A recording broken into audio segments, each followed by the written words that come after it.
Dip your feet in this water and watch what happens 20 minutes later. Awesome! Fungus infection on the nails, or onychomycosis, is the most common nail alteration and is responsible for about 50% of all nail infections. But what causes nail fungus? As the name implies, the disease is caused by fungi, tiny parasitic organisms that are neither a plant nor an animal.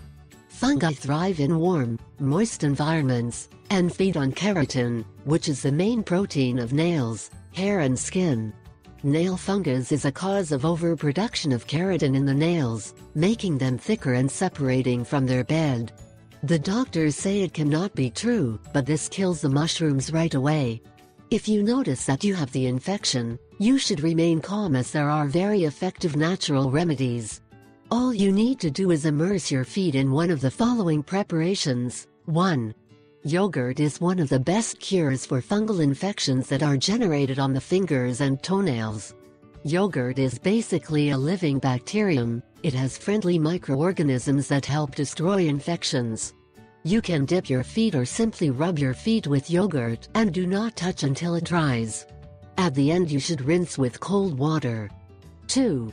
If you are going to wear closed shoes, you can eliminate potential bacteria using a mixture of 3 parts of sodium bicarbonate for 1 part of cold water. Apply regularly. You should let it air dry. 3. You can also mix hydrogen peroxide with water and immerse your feet in that solution. This eliminates any yeast infection and prevents it from spreading. It is the perfect liquid to destroy fungi and bacteria. Only add 100 milliliters of 3% hydrogen peroxide and 1 liter of distilled water. The feet should remain submerged for 20 minutes. I am